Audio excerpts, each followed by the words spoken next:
Number 1 సబ్బుల company కోసం government job కూడా వదిలేస్తుందంటే అంతకు మించింది ఏమైనా ఉండాలి. ఇంతేనా సార్ ఇంకా ఉండాలి? ఇదే అంతకు మించింది ఏమైనా ఉండాలి. నెంబర్ 1. నెంబర్ 2, ఈయన ఎవడన్నా అడవైన మాటలు చెప్పి మోసం చేసి ఉండాలి. మనకున్న తెలివికి మనకి ఏమొస్తుంది మైండ్లో ఎక్కువ, ఇన్నెవడో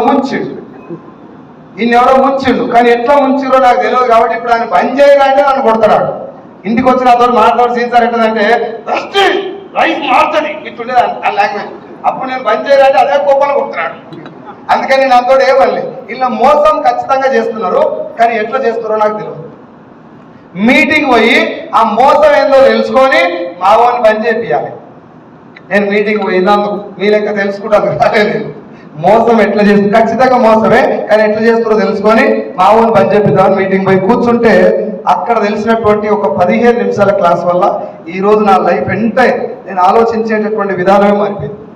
వీళ్ళ జెండర్ కాడ కూర్చొని రేవంత్ రెడ్డి మీద, కేసీఆర్ మీద, హరీష్ రావు మీద, ప్రధానమంత్రి మీద ఎవరు దొరికితే అది నోటికి ఏదొస్తుంది మాట్లాడే బ్యాచ్లు ఉండేది. మనం కేసీఆర్కు తెలంగాణ నడిపొస్తలేదు మంచిగా. ఈ బంధు ఆ బంధు పెడతారేమో మనకు కరెంట్ బిల్ కట్టాలి. కేసీఆర్ పరిపాలన మీద కామెంట్ చేస్తాం మనం. ఎస్ఆర్ ఆ లక్ష్యం ఎందుకు పెట్టినా ఇంకో లక్ష్యం పెట్టేది నువ్వు పెట్టరా అదో ఇంట్లో ఏదో లక్ష్యం ఎక్కువ. ఇంటిని నడిపేదాని కూడా జెండార్ కాడికి వచ్చి పరిపాలన గురించి మాట్లాడతారు. ఆ బ్యాచ్ లో నేను ఉన్నా.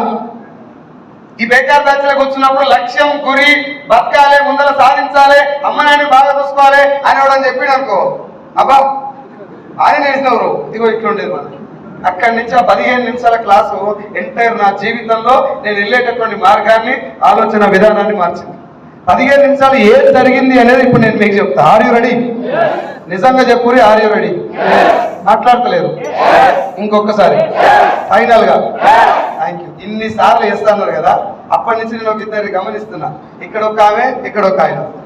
నువ్వు ఏమన్నా సావు, మైకు మింగి సావు, నేను సపోర్ట్ చెయ్య. మైకు మొత్తం నోట్లో పెట్టుకొని మింగి సాగు కానీ నా నోరు తెరవా. నేను ఏ మీటింగ్ పోయినా నవ్వురి అని బదిలాడుతా జనాలు. ఏం చేయాలి? ఎప్పుడు నవ్వాలి?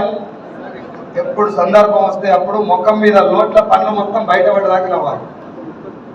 నవ్వురా అని నేను మావని అడిగితే నా ముఖమే అంటారా వినరా లేదా? అట్లా నా ముఖమే అంతా వినరా లేదా? ఏం రాకున్నావు సీరియస్ కానీ నా ముఖమే అంత అంటారా లేదా? నీ ముఖమే అంతా ఉన్నదా? అట్లే ఉందా నీ ముఖం? నవ్వితే నవ్వు వస్తారా? అదా ఏ కులం వాళ్ళకి వస్తుంది? ఆడవాళ్ళకి వస్తా, మొగాళ్ళకి వస్తా నవ్వు ఎక్కువ. అటు ఇటు కాలాలకు మనకంటే ఎక్కువ వస్తుంది. ఏ సార్ కాక నీకు నాకు ఎక్స్పైరీ డేట్ తెలియదు తెలుసా సార్? ఎవరికన్నా ఎప్పుడు మీకేం తెలియదు. మనం పోతుంటే కూడా తొక్కన పోలవచ్చు, ఆరైకి రావచ్చు బతుకని. అవునా కదా? ఇట్లా తిరుగుతారు కదా అనేటి. ఏ ఫోటో జెండా కాడ పెడతారో తెలియదు, ఏ సెల్ఫీ లాస్ట్ అయితే తెలియదు, ఏ మీటింగ్ లాస్ట్ అయితే తెలియదు. ఇక్కడ కూర్చొని మనం లక్షలు, కోట్లు, బంగారం, నగలు, ఈ ప్లాట్లు ఇవన్నీ మాట్లాడతారు. వస్తే ఏమన్నా మొత్తారు కూడా కట్ చేసి పెడతారు ముందర. ఉన్నప్పుడు వీకేటివే ఇవన్నీ. అందుకని ఎప్పుడు పోయేది తెలియదు కాబట్టి ముఖం మీద ఇది మాత్రం కోల్పోవద్దు. ఏంటిదని నవ్వాలి. చేతన ఎంతమందిని ఒక 2-3 నడిపేయాలి రోజు. కొసుకున ఇంట్లో వెళ్ళేది అనుకోసారి ఆడవాళ్ళు బిందెలు ఎత్తేస్తారు, సాయ గంట కూడా లోడా. ఆ కోపం నీ మీద అర్థం కావాలి. కొడుతుంటారు, తిడుతుంటారు, పిల్లలు గుబాగుతారు. వాళ్ళకి అర్థం కాదు మా అమ్మ నన్ను కొడుతున్నాయి. ఈడే వాళ్ళ కోసం ఎంక్వైరీ చేసుకున్నాడు. వాళ్ళ పిల్లలు కొడుతున్నది గుప్పు అని గుర్తుంది. సిగరెట్లా చదవకుండా అని తింటుంది. అవన్నీ ఎక్కడ అయ్యట్టు కాదు ఇటు. ఇది అర్థం కాని అమాయకం మొహడేస్తుంటే ఏమైందిరా దీనికి ఇట్లా మొత్తుకుంటుంది. ఆమెనేమో ఇంకా కమ్యూనికేట్ చేయాలని గిన్నెలు ఎత్తేసిన తింటుంటది చూడాలని. పుస్తక గ్యాప్లో మనోడు బయటకు వెళ్ళిపోయాడు, తిట్టడం అయిపోతుంది. ఇంత బాగా తింటున్నా ఆమె దగ్గరికి పోయి నువ్వు ఒక్క మాట ఎదురుగా ఏమన్నా తింటావు అనుకో, ఏమవుతుంది? గొడవతోటి అవుతుంది, నీ పని అవుతుంది. ఎస్ఆర్నో పోని ఆడవాళ్ళతో గొడవ పెట్టుకొని గెలిచిన మొగోడు ఎవడన్నా డబ్బు మీద మొగోడు కాదు, మొగోడు హస్బెండ్. ఛాన్స్ ఉందా సార్ ఏమన్నా? దేవుళ్ళతోటే కాలే ఇసిపెట్టి వెళ్ళిపోయారు ఇద్దరిద్దరు లేగలేక. ఎస్ఆర్నో ఆమె బాగా తిడుతున్నప్పుడు నీకు అర్థమైంది నన్నే తిడుతుందని. ఎదురుగా తిట్టకుండా కొంచెం తెలివి పెట్టి జేగుల చేయి నిలబడి బంగారం ఐ లవ్ ఓ శరం తప్పినోడా తిడుతున్నా నిన్ను అప్పటి నుంచి సిగ్గులేదా ఐ లవ్ యూ అంటావంటే నాకు తెలుసు నన్ను తిడుతున్నావు అని, కానీ నువ్వు ఎంత తిడితే అంత అందంగా ఉంది.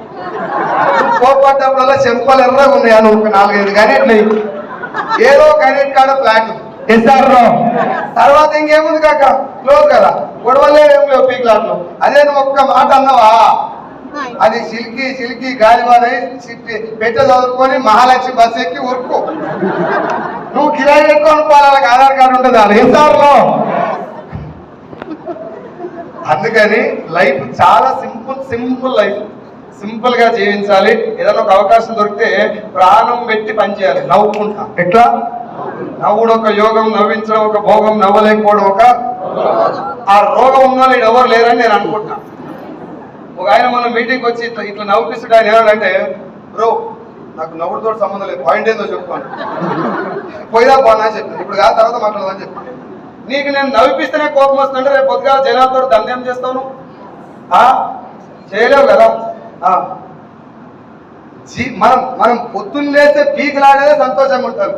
పైసలు సంపాదించేది ఎందుకు, ఇల్లు కట్టాలనుకునేందుకు, కారు కొనాలనుకునేందుకు, పిల్లలకి తిప్పాలనుకునేందుకు, సంతోషం కోసం. ఎస్ఆర్ నేనేమంటున్నా అంటే ఆ సంతోషానికి పైసలకు సంబంధం. కష్టపడుకుంటా పని చేయి. ఏమన్నా దగ్గరకు పోతే అన్న నాకు 10 లక్షల రూపాయలు అప్పు పాడైంది, నవ్వు వస్తలేదు. 10 లక్షలు అప్పు ఉంది కాబట్టి నవ్వు వస్తలేదు, నేను కూడా ఒప్పుకుంటా. నీకు అప్పు ఉంది, ఎప్పుడు నవ్వుతావు సార్ అంటే అప్పు తీరంగా నవ్వుతావు అనుకున్నావు. కష్టపడ్డావు, 5-6 ఏళ్ళు అయింది, 10 లక్షలు అప్పు తీరింది, తీరిన తెల్లారి పుట్టుకోను ఇంకేడవుతావు బొందల అయినా. 24 గంటలు ముఖం మీద చిరునవ్వు చిందించుకుంటా బతకాలి.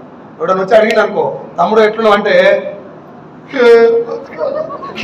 పేమెంట్ కట్టలే, షిట్ కట్టలే, బెల్లం కొట్టింది, ఇంకా ఇంకోసారి నీ దగ్గరకు వస్తే చూడు నువ్వు వీడుంటే అడిగి వెళ్ళిపోతావు. ఎస్ఆర్లో తమ్ముడు నేను ఖతర్నాక్ ఉన్నాడు, ఛాయ్ తాగదాం పాను, కలకలకు 4 మాటలు మాట్లాడు.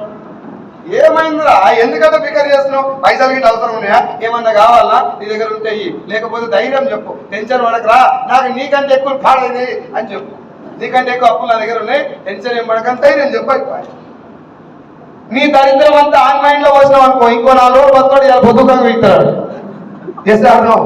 అందుకే లోపల పని 90 తూట్లు అయినా అంగి చక్కగా ఇస్త్రీ చేసుకొని బయటకు వెళ్ళాలి. ఎవరికి కనబడ్డా నువ్వు సూపర్ నువ్వు అని తెలవాలి. చేస్తాను. వెళ్ళం 4 దప్పరించిన ఈపులు ఉంటాయి కాబట్టి కనబడి ఉదయం కాదు వచ్చింది అంటే అన్నెందుకు కొడతారా, ప్రేమతోటి టచ్ చేసింది చెప్పుకొని వెళ్ళిపోరు. Are you ready?